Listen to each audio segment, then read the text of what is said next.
Hello everyone, Sheila back again. Welcome to my channel. You can see I'm wearing my hat. I'm keeping it on to warm up because I have just come back from walking over to the post office and I didn't have the heating on in my house. I've just switched the heating on. It was freezing walking over.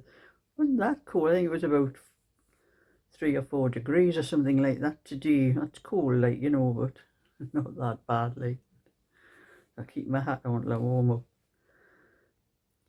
And the hat's okay as long as my hair is down like this. That's, I think, what was wrong with it when I was trying it on the other day. My hair was up in a bun on the top and it takes up more of the hat, so it come too far up on my head. So I'm still do not like the finish part of it around the top. I do not like, you can see how it's finished off around the top there.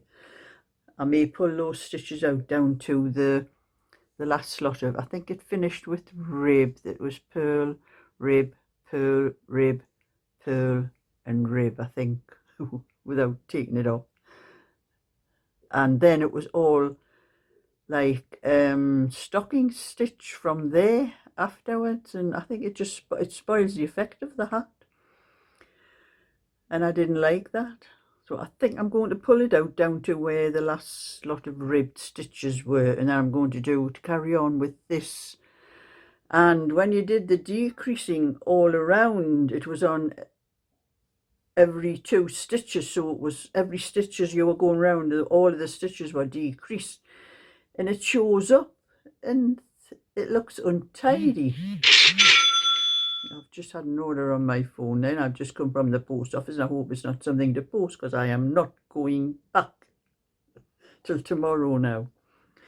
But anyway, I'm going to, when you did this bit here, before you started the rib, you had one knit row in between and you can't see that knit row. And that's where I'm going to do the decrease. I'm going to do, I think it finishes with the rib before it started on the stocking stitch. So after that rib, that one row of knit, I'm going to do the decreasing there and then do the pattern again, and then on the next row where the thing, I'm going to do the rest of the decreasing like that, because I do need it to make it just a little bit higher, because I nearly always have my hair tied up in a bun when I go out anyway. So it's just usually when I'm in the house when I leave it lying down and looking a mess. So that's enough about the hat anyway. And I've been doing some crochet today. And this is one of the hooks I bought a little while ago. This is an 8mm hook. And I didn't really like them because I never really tried them. I didn't like the feel of them because this is not, this part, the plastic, but this part feels like rubbery plastic, and to me the wool wouldn't slide up and down on it. But when you're crocheting, the wool only goes up and down on that part. So I thought I'll try it today. And I rather like them actually. You know, I should try these things before I start moaning about something. And that's when I noticed when I was crocheting, the wool only goes up and down on that smooth, the white part of the hook. So I have some other ones as well. Some, I think they're in the bag. I have a 10mm, 12mm and a 15mm. And I think I bought these from Temu and they were only about £2, just over £2 for the 3 hooks, I think they were. So I'll probably be using more of those ones now. But I thought I'd need to get a little bit crochet done since I finished my cardigan I was doing, and the little cardigan for my friend, and I can just get on with some of the other things I was doing. So that was, I just thought I'd try this hook on here, and I'm glad I did. It's actually it feels better in my hands than the metal one that I normally use. I think maybe it's because it's not cold. You know, the metal ones are cold when you pick them up. And I like I call that the thumb part. It's a flat part for putting your thumb on, keeping your thumb on when you're crocheting. They just sort of suit my hands. So that's what I'm doing, a little bit of this. I'm doing a little bit of other things as well, but I started a little bit of this morning, and I haven't done much this morning anyway. I started this late on this morning before my lunch. I thought I'll do a little bit more, but I spent most of the morning on my printer because I had it was a pack of knitting patterns, and I'm going to have to change those packs because I made a pack of 16 patterns. I have 20 altogether, but I put a pack together of, at the time, that was all the knitting patterns I had, 16, and I was selling those 16 patterns. It would work out £1 each, which I had added postage on as well. And you know, I had sold one on Etsy, I think it was, and I'm going through my pattern book, and I thought, I've got to print all these patterns out. I hadn't been keeping up with the printing, you know. As soon as I usually keep about 5 of each pattern in the book that I keep them in. When I get out to the last one, when I use the last one, I'll print some more out. Well, I hadn't been doing that. I hadn't been keeping up with it, so I had to print practically every pattern. I think I only had about 3 or 4, as well as the ones that I made after the 16th pattern at 17, 18, 19 and 20. Those ones were plenty in. So I had to print out all those other patterns, and I thought, well, I'm not just going to do one of each. I want them so they're there for anyone else that might ask for them, to save me clotting about, as you know, when I get these orders. So that's what I spent most of the morning on, doing my knitting patterns, printing them out.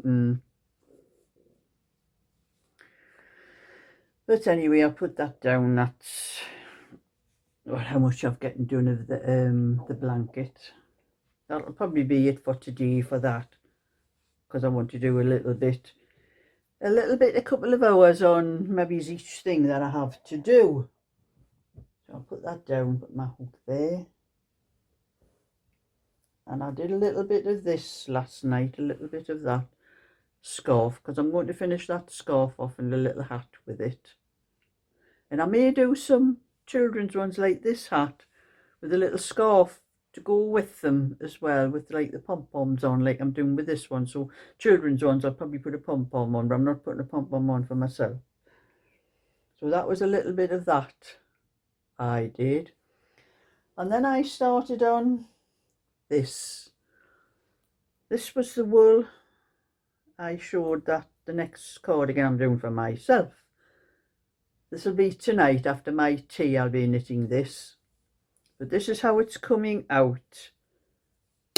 Someone did mention, I couldn't make my mind up which one I was going to do, because I had 2 lots. I'll show you each ball from the pack.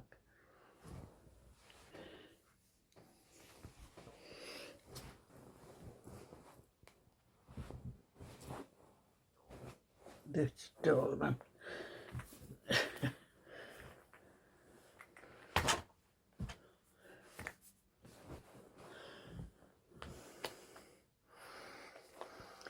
So these were the 2 balls that I had a choice which one I was going to start first. And I did decide on this one, but somebody else did say they thought this was the best one to start with. So that's what I started with anyway, and the next one I do will be on that one. And as you can see, all the colours in it. There's orange, I think that's dark grey, and there's like a light brown and a lighter brown, nearly beige. So it's a mixture of about 1, 2, 3, 4, I'm not sure, about 4 or 5 different shades of different colours in that one. But that one, there's a lot of green, and they call this rhubarb. That was the place I bought it from, called it rhubarb. I didn't call it rhubarb. and the name's not rhubarb on the label. That was just what they called it in the shop. So I started with that one, and I'm going to tell you what I've been doing with it. That's how far I've got. Put that ball of wool over there out the way. So and up to now there are 1, 2, 3, 4, 5. I'm not sure whether there's 5 or 6 because there is a colour in the middle of the green, looks like a lighter green. There's about 6, I think it says about 6 colours in there, and they're coming out on stripes, coming out like stripes at the moment.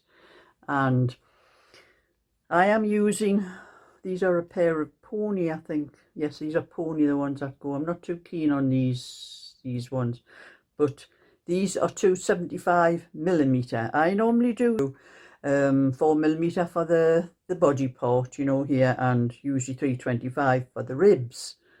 But all the sweaters I've been doing lately have all gone baggy, round the ribs, round the bottom, mostly round the bottom here. So naturally, you know, your body, like your waist, you go out to your hips like that. So that is the worst part of them that's going baggy, is round there. So I thought, I think the last cardigan I'd done the black, the grey, all the different shades of grey. That one I did 3mm for their ribs, and that was quite tight. So I thought I'm going to try 275 on this one to keep it really tight. But I'm only going to knit it's a sweater. I'm going to knit the actual sweater in 3.75, because like I said, they all seem to go baggy after they've been washed a few times. So I thought maybe it's doing a smaller needle in that. And then I'm going to do, it's a lemon sweater I had that I really liked that went baggy, and it was a 2x4 basket stitch. Now I had wrote all the instructions down in my book when I knit it. And one of the reasons it is big, why I done the size I had written down, I've got the instructions, I've wrote everything down as I was knitting it, and I've got it under the 42-inch size.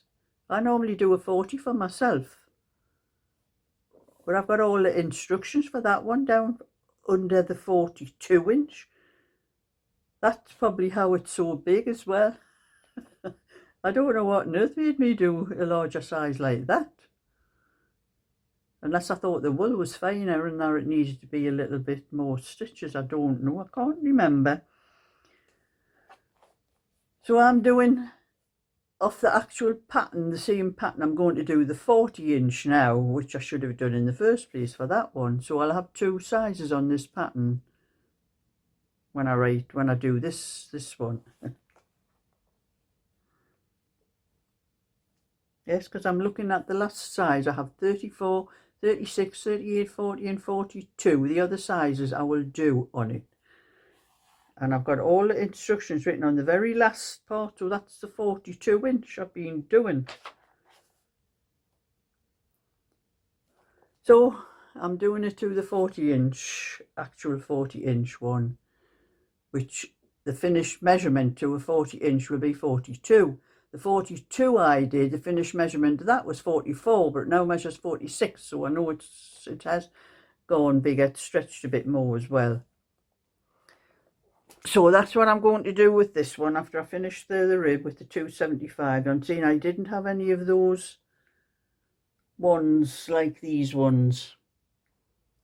I like these ones. These were the ones I got from Temu. This is just a little short one, like, and they're very, nothing ever catches on them when you're knitting. The join to the needle is perfect on these. Everything just slides over.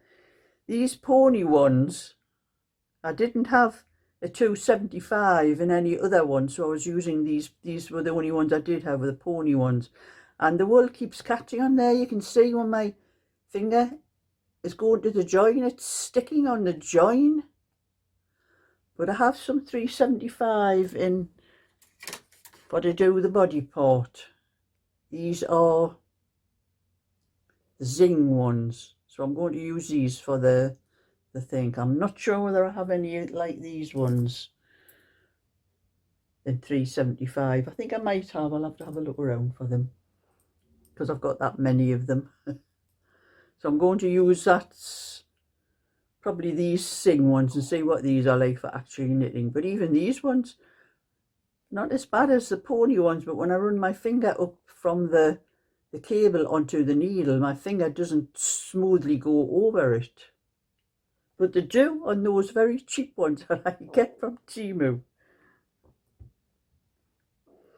So that's how the colours are coming out at the moment. That is the lightest colour.